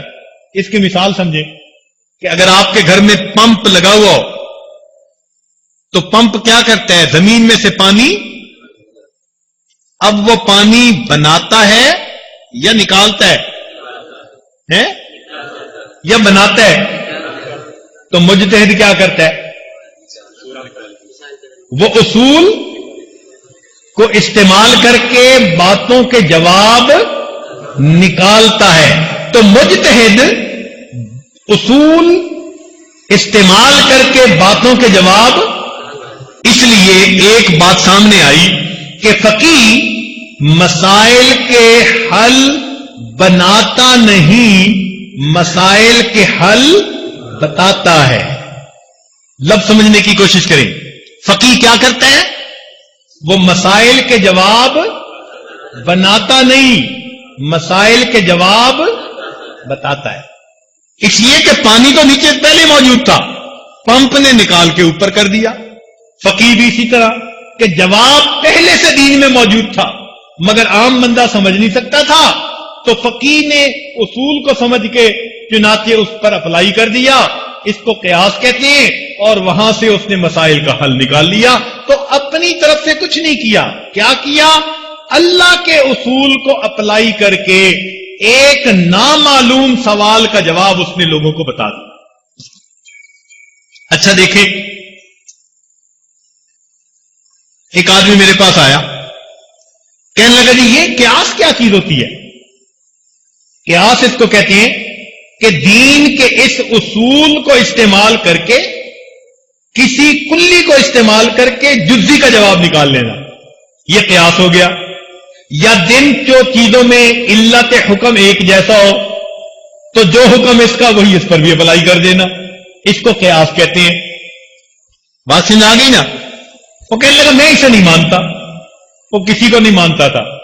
کچھ ہے نا ایسے جو کسی کو نہیں مانتے. کہنے لگا میں کسی کو نہیں مانتا. ہم نے کہا اچھا بھائی اب چاہتے کیا ہو؟ کہنے لگے قیاس کیا چیز ہے؟ اب وہ تھا دیہاتی آدمی. میں نے کہا کہ مجھے بتاؤ کیسے وقت گزر رہا ہے، کیا کام ہے، کتنی بھینسیں ہیں؟ اس نے کہا کہ جی میرے پاس ماشاءاللہ 6-7 بھینسیں ہیں. میں نے کہا کہ دیکھو بھائی، پورے قرآن پاک میں اور پوری حدیث کے ذخیرے میں کہیں بھینس کا لفظ موجود نہیں ہے. کہیں بھی بھینس کا لفظ، بھینس کو عربی میں کہتے ہیں جاموس. کیا کہتے ہیں؟ بھینس کو کیا کہتے ہیں؟ اور جاموس کا لفظ کہیں پورے قرآن اور حدیث کے اندر موجود نہیں. تو جب موجود ہی نہیں تو تمہیں تو پتہ ہی نہیں کہ یہ حلال ہے یا، لہذا اپنی 7 بھینسیں تو ہمیں بھجواؤ، اس کا دودھ ہم پیئیں گے، ہم جو اس کو جائز کہتے ہیں. اور تمہارے پاس تو کوئی دلیل ہی نہیں، تم پی نہیں سکتے، تم حکم بتاؤ. کہنے لگا جی اگر گائے کا دودھ حلال ہے تو بھینس بھی گائے کی طرح ہے، اس کا بھی حلال. میں نے کہا اسی کو قیاس کہتے ہیں. تم نے قیاس کیا نا کہ گائے کا لفظ قرآن مجید میں موجود، تو گائے کا دودھ حلال. چونکہ بھینس اور گائے مشابہت رکھتی ہیں، لہذا اس علت حکم کی وجہ سے جیسے گائے کا حکم، گائے کا دودھ انسان کے لیے حلال، ویسے ہی بھینس کا دودھ بھی حلال ہو گیا. تو بات سمجھ میں آ گئی. تو مجتہد کیا کرتا ہے؟ اپنی طرف سے کوئی مسئلہ نہیں بناتا، بلکہ اصول و کلیات کو سمجھ کر علت حکم کو دیکھتے ہوئے ایک حکم کو سامنے رکھ کر، اشباہ اور نظائر کو سامنے رکھ کر وہ وہی حکم دوسرے پر بھی لگا دیتا ہے کہ یہ حکم شریعت کا ہے اور یہ نئی ایک بات پیش آئی، یہ اسی طرح کی بات ہے، اس میں بھی وہی حکم پیش آ جائے گا. تو بات سمجھ گئے نا؟ تو آپ کو پتہ چل گیا کہ موجد کون ہوتا ہے اور مجتہد کون ہوتا ہے. بتا سکتے ہیں موجد کون ہوتا ہے؟ مادی علم پر محنت کر کے، ریسرچ کر کے، قوانین فطرت کو ڈھونڈ کر اور چیزوں پر استعمال کر کے نئی نئی چیزیں ایجاد کرنے والا بندہ، یہ کیا کہلاتا ہے؟ اور دین میں مجتہد کون کہلاتا ہے؟ کہ تشریعی نظام کا جو علم ہے، اس کی اصول و کلیات کو سمجھ کر پھر ان کو اپلائی کر کے نئی نئے مسائل کا جواب نکال لینا، یہ کام کس کا ہے؟ یہ مجتہد کا کام ہوتا ہے. لہذا اب بات سمجھ میں آ گئی کہ موجد بھی اپنی طرف سے کچھ نہیں کرتا، قوانین فطرت کو ڈھونڈتا ہے اور اس کے جلوے دکھاتا ہے، اور مجتہد بھی اپنی طرف سے کچھ نہیں کرتا، قوانین شریعت کو سامنے رکھ کر وہ نئے نئے پیش آنے والے مسائل کے جواب بتا دیتا ہے. اب اس سے اگلا پوائنٹ سمجھیے کہ یہ جو تکوینی نظام تھا، تکوینی نظام تھا، یہ کتنے عرصے میں بنا؟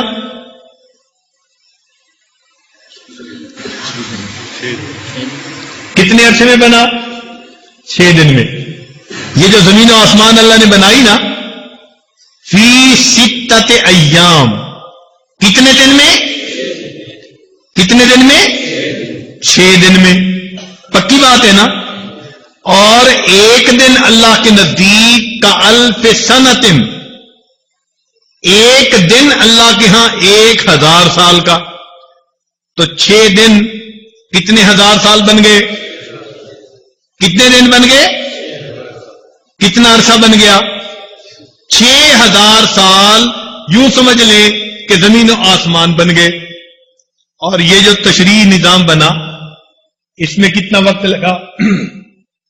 حضرت آدم علیہ السلام سب سے پہلے اس کو لے کر آئے، اور نبی علیہ السلام سب سے آخر پر تشریف لائے. اور اس پر وقت کتنا لگا؟ علماء نے لکھا اس پر بھی 6000 سال کا وقت. آدم علیہ السلام اور نبی علیہ السلام کے درمیان کتنا وقفہ؟ 6000 سال کا وقفہ علماء نے کتابوں میں لکھا ہے. تو 6000 سال میں تکوینی نظام، اور 6000 سال میں یہ تشریعی نظام. یہ بھی درجہ بدرجہ بنا، ایک ہی لمحے میں نہیں بن گیا. 2 دن میں زمین بنی، 2 دن میں زمین و آسمان بنے. اور زمین کے اندر جو برکتیں تھیں، فی 4 ایام، 4 دنوں میں اللہ نے برکتیں رکھ دی.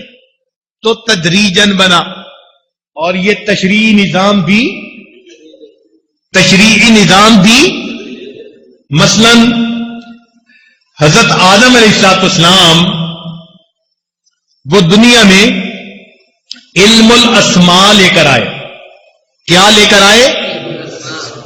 علم الاسماء لے کر آئے. علم الاشیاء جسے کہتے ہیں. وَعَلَّمَ آدَمَ الْأَسْمَاءَ كُلَّهَا. چنانچہ انہوں نے زمین میں آ کے چیزوں کے نام رکھے. آج ہم چیزوں کے نام بولتے ہیں نا، یہ گندم ہے، یہ چاول ہے، تو آخر کسی نے نام رکھا ہوگا نا ہماری زبان میں. تو اسی طرح حضرت آدم علیہ السلام کی اپنی زبان تھی، عبرانی تھی. اس زبان میں انہوں نے نام رکھے ہوں گے نا. تو سب سے پہلے چیزوں کے نام کس نے رکھے؟ آدم علیہ السلام.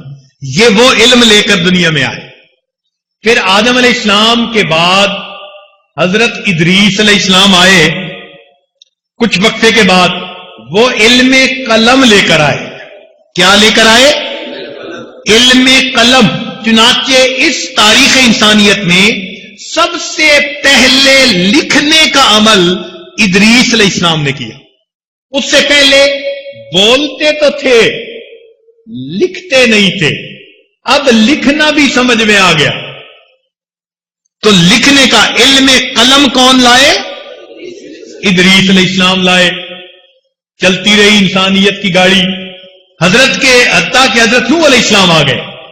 حضرت نوح علیہ السلام اس کائنات میں سب سے پہلے حلال اور حرام کا علم لے کر آئے. حلال اور حرام کا، یعنی اجمالی علم پہلے تھا، اب ان کے آنے کے بعد اس میں تفصیل آ گئی. یہ تفصیل حرام اور حلال کی کب ملی؟ کب ملی؟ حضرت نوح علیہ السلام کے پاس. اسی لیے قرآن مجید میں فرمایا انا اوحینا الیک کما اوحینا الی نوح والنبی. دیکھو یہاں آدم علیہ السلام کا نام نہیں لیا گیا، اس لیے کہ شریعت کا پہلا ڈھانچہ کس پیغمبر کو ملا؟ حضرت نوح علیہ السلام کو. اس سے پہلے انسانیت اتنی ابتدائی حالت میں تھی کہ بس موٹی موٹی چند باتیں معلوم تھی، کوئی باقاعدہ نظام شریعت کا نہیں تھا.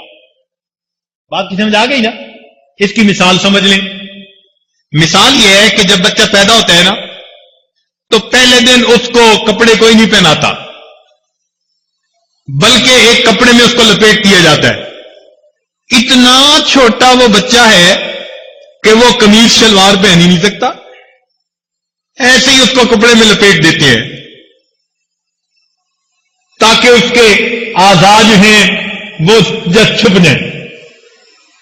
اب وہ ذرا بڑا ہوتا ہے، پھر اس کو اس کپڑے کے ساتھ کرتا پہنوانا شروع کر دیتے ہیں. پھر ذرا اور بڑا ہو جاتا ہے، اب اس کو ساتھ پاجامہ شلوار بھی پہنانی شروع کر دیتے ہیں.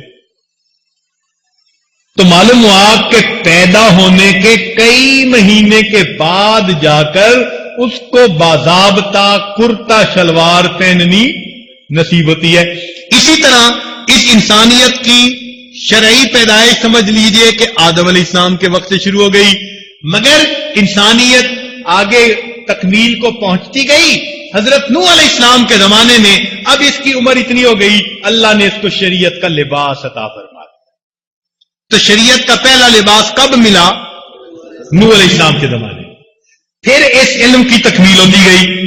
چنانچہ حضرت ابراہیم علیہ السلام علم مناظرہ لے کر آئے، حضرت یوسف علیہ السلام تعبیر الرؤیا کا علم لے کر آئے، حضرت داؤد علیہ السلام صنعت اللبوس کا علم لے کر آئے، حضرت سلیمان علیہ السلام منطق الطیر کا علم لے کر آئے، حضرت عیسیٰ علیہ السلام علم الابدان لے کر آئے، حکمت کا علم، اور نبی علیہ الصلوۃ والسلام اولین اور آخرین کا علم لے کر دنیا میں تشریف لائے. وَعَلَّمَكَ مَا لَمْ تَكُنْ تَعْلَمْ وَكَانَ فَضْلُ اللَّهِ عَلَيْكَ عَظِيمًا. چنانچہ نبی علیہ السلام کے اوپر آ کر اب یہ انسانیت کی جو شریعت کی پوشاک تھی یہ مکمل ہو گئی. اچھا دیکھیے کہ جب بچہ بڑا ہوتا ہے نا تو اس کا لباس بھی بڑھتا چلا جاتا ہے. جو آج کپڑے بنوائے وہ سال بعد چھوٹے ہوتے ہیں، پھر اور کپڑے بنوانے پڑتے ہیں، اگلے سال اور کپڑے بنواؤ اور بنواؤ. لیکن جب 25-30 سال کی عمر ہو جاتی ہے تو بندے کا قد اتنا ہو جاتا ہے کہ اب اس کے لباس کا ایک سائز ہوتا ہے اور پھر مرنے تک وہی سائز چلتا چلا جاتا ہے. اب مثال کے طور پر میرے بازو کی ایک لمبائی ہے، اب یہ کبھی نہیں ہو سکتا کہ 5 سال کے بعد بازو کی لمبائی بڑھ جائے گی. ہڈیاں بڑھنی 27 سال کی عمر میں بند ہو جاتی ہیں، قد کاٹ ایک جگہ فکس ہو جاتا ہے. چنانچہ لمبائیاں فکس ہو گئی. مجھے یاد ہے سالوں پہلے کبھی کسی درزی کو ایک ناپ دیا تھا اور اس کے بعد وہی ناپ بن رہا ہے اور ہم اسی لباس میں زندگی گزار رہے ہیں. اب شلوار کی ایک اونچائی ہے وہ فکس ہو چکی، اب وہ اونچائی قد کے لحاظ سے پکی ہے، ساری عمر اب وہی چلی گی. تو گویا لباس کا سائز باقی زندگی کے لیے وہی کافی. یوں سمجھ لیجئے کہ یہ انسانیت کی حیثیت ابتدا میں بچے کی سی تھی، وقت کے ساتھ ساتھ بڑی ہوتی گئی، اللہ تعالیٰ انبیاء بھیجتے گئے اور شریعت کے لباس پوشاک کو بدلتے گئے حتیٰ کہ نبی علیہ السلام کے زمانے میں یہ انسانیت اپنی بھرپور جوانی کی عمر کو پہنچ گئی تھی. اللہ نے اسلام کی ایسی پوشاک عطا فرما دی، اب قیامت تک اسی سائز پر یہ زندگی گزارتی رہے گی، کسی نئے دین کی ضرورت ہی نہیں. قیامت تک کے لیے یہی دین ہے. تو بات سمجھ آ گئی. تکوینی نظام کا جو علم رکھنے والا بندہ ہے اس کو ہم موجد کہتے ہیں، اور تشریعی نظام کا علم رکھنے والا بندہ اس کو کیا کہتے ہیں؟ کیا کہتے ہیں؟ مجتہد کہتے ہیں. مجتہد یہ کرتا ہے کہ اصول و کلیات کو ڈھونڈ کر اپلائی کرتا ہے اور مسائل کے نئے نئے جواب نکال کے دے دیتا ہے. اب ایک بات اور سنیے کہ جس طرح تکوینی نظام میں ایجاد ممکن ہے، ایجاد کیا ہوتی ہے کہ اصول کو استعمال کر کے نئی جزی کوئی بنا دینا، نئی چیز بنا دینا. اسی طرح شریعت کے اندر اجتہاد ممکن ہے. لہذا ایک اجتہاد تھا اصول کا، وہ ائمہ اربعہ کر گئے، اب اجتہاد رہ گیا فروع کا. چنانچہ وہ بعد میں کتنے 100 سال کے فقیہ آتے گئے اور وہ بھی اجتہاد کرتے گئے. امام ابو یوسف رحمۃ اللہ علیہ وہ مجتہد فی المسائل تھے، فی المذہب تھے. امام اعظم کیا تھے؟ مجتہد فی الشرع تھے. اور امام محمد امام یوسف یہ کیا تھے؟ مجتہد فی مذہب تھے. پھر ان کے بعد اور جو ہے مجتہدین کی ایک جماعت آئی سینکڑوں سال میں, وہ مجتہدین فی المسائل بن گئے. تو جیسے یہ بھی ایک سلسلہ اللہ کے فضل سے چل رہا ہے اور نئے نئے اللہ کی قدرت کی نشانیاں کھل رہی ہیں, تو یہ بھی ایک سلسلہ چل رہا ہے اور نئے نئے مسائل کے جوابات سامنے آتے چلے جا رہے ہیں. چنانچہ موجد جو لوگ ہوتے ہیں ان کے دماغ زمانے کی ضرورتوں کے مطابق چلتے ہیں, اور مجتہدین کے دماغ ان کے زمانے کے حالات کے مسائل کے مطابق چلتے ہیں. جیسے حالات ہوتے ہیں ویسے مسائل کے جوابات وہ نکال دیتے ہیں, اپنے زمانے کے مسائل کے مطابق وہ جوابات کو اکٹھا کر دیتے ہیں. چنانچہ موجد کیا کرتا ہے کہ وہ جزیات میں غور کرتے کرتے کلیے تک پہنچتا ہے, پھر کلیے کو استعمال کر کے نئی جزیات نکالتا ہے. اور مجتہد بھی یہی کرتا ہے کہ شریعت پہ غور کرتے کرتے کلیات تک پہنچتا ہے اور پھر کلیات کو استعمال کر کے نئی جزیات کو نکال دیتا ہے. جس طرح مادی اور تکوینی نظام منظم اور مرتب ہے, اسی طرح یہ تشریعی نظام بھی منظم اور مرتب ہے. لہذا دین کے بھی کچھ اصول ہیں. ایک اصول یہ ہے, اللہ تعالیٰ فرماتے ہیں وَمَا جَعَلَ عَلَيْكُمْ فِي الدِّينِ مِنْ حَرَجٍ, ہم نے تمہارے لیے دین میں حرج نہیں بنایا. چنانچہ نفی حرج یہ ایک اصول ہے. پورے دین کے اندر آپ ہر بات میں غور کر کے دیکھ لیں, یہ اصول آپ کو کار فرما نظر آئے گا, نفی حرج نظر آئے گی پورے دین میں. تو جیسے یہ منظم اور مرتب نظام ہے, یہ جو تشریعی نظام ہے یہ بھی کیا, یہ بھی منظم اور مرتب نظام ہے. لہذا جیسے ادھر عقل استعمال ہوتی ہے, یہ کائنات کی نئی نئی ریسرچ کرنے کے لیے عقل استعمال ہوتی ہے یا نہیں ہوتی؟ ہر بندہ تو ریسرچ نہیں نہ کر سکتا. کون کرتا ہے؟ جو بڑے دماغ والا ہوتا ہے, بڑا پی ایچ ڈی اور بڑا ڈاکٹر اور بڑا فلاں, وہ جا کے ریسرچ کر سکتا ہے. اسی طرح دین کے اس نظام میں بھی وہی ریسرچ کر سکتا ہے جس کو اللہ نے بڑا دماغ دیا ہوتا ہے, اور وہ فقہی اصول و کلیات کو سامنے رکھ کر پیش آنے والے نئے مسائل کا جواب بتاتا رہا جاتا ہے. اب ایک آخری بات سن لیجئے, بات کو مکمل کرتا ہوں کہ یہ پورا نظام جو تکوینی ہے یہ اللہ تعالی کے جمال کا مظہر ہے. کس کا مظہر ہے؟ اللہ کے جمال کا مظہر ہے, اور اس کے فعل کا ظہور ہے. اللہ کے فعل کا ظہور ہے. کس کا مظہر ہے؟ جمال کا, اور فعلی ظہور ہے. اور تشریعی نظام اللہ کے کمال کا مظہر ہے, اور اس میں اللہ کے علمی ظہور ہے. ادھر کون سا ظہور ہے؟ اللہ کے فعل کا ظہور ہے, تجلیات افعالیہ کا ظہور ہے, اور ادھر اللہ تعالیٰ کے علم کی تجلیات کا ظہور ہے. لہذا یہ تشریعی نظام سارا کا سارا انسان کی عقل میں سمجھ آنے والا نظام ہے. اس لیے نبی علیہ السلام نے دو لفظوں میں بات سمجھا دی. کیا بات فرمائی؟ ارشاد فرمایا والعقل اصل دینی, اور عقل میرے دین کی جڑ ہے.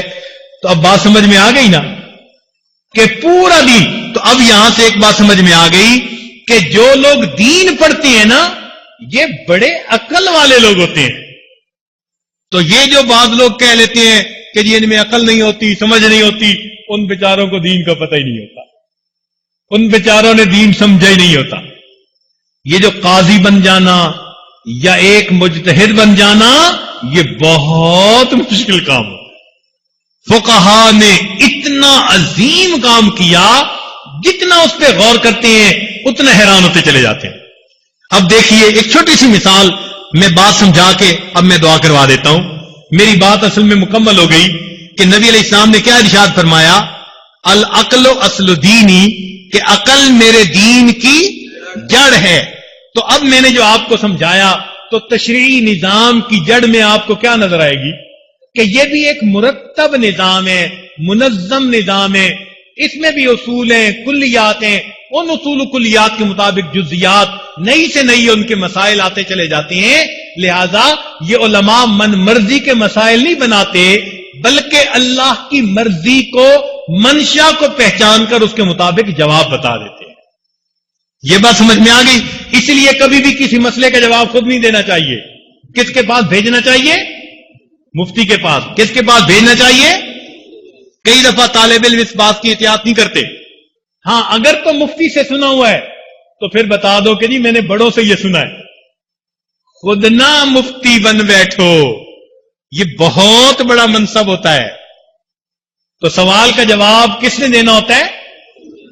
تو حد الوسع یہ جب بھی کوئی بات پیش آئے، مطالعہ ہے یا نہیں، کس کی طرف بھیجو؟ کس کی طرف بھیجو؟ اور اگر خود بات پیش آئے تو خود مفتی بن جاؤ. خود کیا کرنا ہے؟ خود بھی مفتی سے پوچھنا ہے. کس سے پوچھنا ہے؟ مفتی سے پوچھنا ہے، تاکہ وہ شریعت کے مطابق جواب دیں اور ہم اس پر عمل کر لیں. اب دیکھیں کہ یہ حضرات کتنی گہری نظر رکھتے ہیں. حضرت علی عنہ کے پاس ایک بندہ آیا، دو بندے آئے، کہنے لگے جی ہمارا جھگڑا ہے. فرمایا کہ بھئی جھگڑا کس بات کا؟ کہنے لگے جی جھگڑا یہ ہے کہ اس بندے کے پاس تھی 2 روٹیاں. کتنی روٹیاں تھیں؟ 2 روٹیاں. اور میرے پاس تھی 5 روٹیاں. ایک کے پاس کتنی اور دوسرے کے پاس کتنی؟ 5. جب یہ کھانے کے لیے بیٹھنے لگے تو ایک تیسرا بندہ بھی آ گیا اور تینوں نے مل کر برابر کا کھانا کھایا. کتنا کھانا کھایا؟ مل کے برابر کا کھانا کھایا. اب جب جانے لگے تو وہ جو بندہ اٹھا تو اس نے 8 دینار ان کو قیمت دی. کتنی دی؟ 8 دینار. اب وہ 8 دینار تقسیم کیسے ہونے چاہیے؟ ہاں جی بتاؤ تو لبا.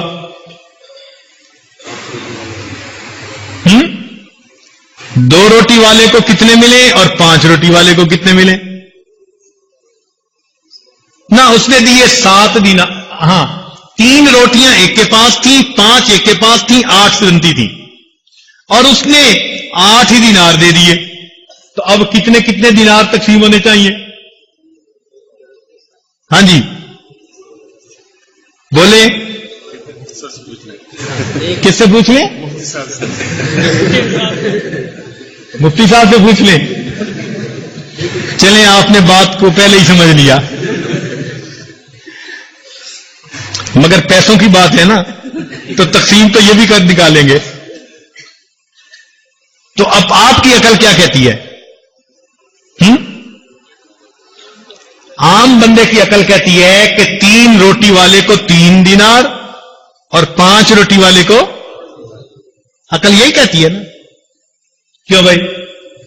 ایسے ہی کہتی ہے نا عقل. اور اگر آپ ایسا فیصلہ کریں گے تو غلط فیصلہ ہوگا. ایک کے پاس کتنی تھی؟ 5 روٹیاں. دوسرے کے پاس کتنی تھی؟ 3 روٹیاں. ٹوٹل روٹیاں کتنی ہو گئی؟ اب ایک اور بندہ بھی آ گیا. تینوں نے مل کے کتنی کھائیں؟ برابر کھائیں. اور جاتے ہوئے اس نے دینار کتنے دیے؟ اب 8 دینار جب تقسیم کرنے تھے تو آپس میں ہو گیا جھگڑا.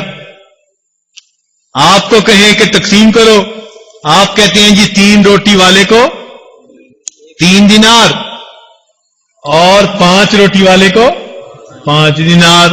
اور وہ دونوں کہاں چلے گئے؟ حضرت علی عنہ کے پاس. اور انہوں نے کیا کیا کہ 3 روٹی والے کو 1 دینار دیا اور 5 روٹی والے کو 7 دینار دیے. اب بتائیں یہ کیا ہے بھائی؟ اب اس کی وجہ کیا بنی؟ وجہ یہ بنی کہ دیکھو روٹیاں کتنی تھیں؟ بولو، کھانے والے کتنے تھے؟ تو 8 ضرب 3 کتنے بنے؟ 24 ٹکڑے بنے. تو 24 ٹکڑے سب نے برابر برابر کھائے. اس نے بھی 8 ٹکڑے کھائے، اس نے بھی 8 کھائے، اس نے بھی 8 کھائے. ٹھیک ہے نا؟ تو 3 والے کے ٹکڑے کتنے تھے؟ 9. تو کھائے اس نے کتنے؟ تو فالتو کتنا تھا؟ اور جس کے 5 تھے اس کی کتنے؟ 15.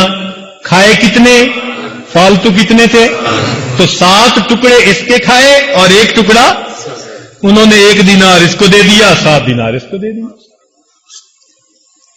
تو معلوم ہوا کہ یہ جو مسائل کے جواب بتانے والے لوگ ہوتے ہیں یہ بہت حاضر دماغ اور عالی دماغ لوگ ہوتے ہیں. بات کی سمجھ آ گئی نا؟ تو یہ کہہ دینا جی کہ ان کو تو سمجھ نہیں ہے. کیوں سمجھ نہیں ہے؟ آپ کو واسطہ نہیں نہ پڑا ان کے ساتھ رہنے کا. واسطہ پڑتا تو آپ کو سمجھ لگ جاتی کہ اللہ رب العزت نے ان کو کیا نعمتیں عطا فرمائی ہوتی. تو اب ایک بات سمجھ میں آ گئی کہ نبی علیہ السلام نے حدیث پاک میں ارشاد فرمایا کہ والعقل اصل دینی، عقل میرے دین کی جڑ ہے. اور آج بات سمجھ بھی آ گئی کہ واقعی جتنا بھی تشریعی نظام ہے یہ سارا کا سارا سمجھ میں آنے والا ہے. اللہ نے ہر بات کے اندر علت رکھی ہوئی ہے، اس کو علت حکم کہتے ہیں. اسی علت حکم کو دیکھ کر فقیہ جو ہوتا ہے وہ پھر اس کا جواب دیا کرتا ہے. لہذا جس طرح یہ دنیا کا نظام منظم اور مرتب ہے، یہ تشریعی نظام بھی منظم اور مرتب ہے. اس نظام کو سمجھنے کے لیے آپ لوگ اپنے گھروں سے آ کر یہاں بیٹھے ہیں تو جو کہتے ہیں نا جی ان کو سائنس نہیں آتی، ان کو کہو کہ عقل کے اندھو، تمہیں علم الابدان کی سائنس آتی ہے اور ہمیں علم الادیان کی سائنس آتی ہے. تم ادھر کے اصول و کلیات کے پیچھے بھاگتے پھرتے ہو اور ہم ادھر کے اصول و کلیات کو جانتے ہیں. اللہ رب العزت ہمیں یہ علم جو ہے اسی کے سیکھنے پر اور اسی پر عمل کرنے پر اللہ تعالیٰ زندگی گزارنے کی توفیق عطا فرمائے، اور اللہ تعالیٰ ہمیں دین کی فہم اور دین کی سمجھ عطا فرما دے. دین کی فہم اور دین کی سمجھ عطا فرما دے. اس لیے کہ نبی علیہ السلام نے دعا دی تھی عبداللہ ابن عباس عنہ کو کہ اللہم فقہہ فی الدین وعلمہ التأویل. تو آج یہ عاجز بھی یہی دعا کرتا ہے، اللہ تعالی ہم سب کو دین کی سمجھ اور قرآن مجید کے علم تفسیر کی سمجھ عطا فرما دے. وآخر دعوانا ان الحمد للہ رب العالمین.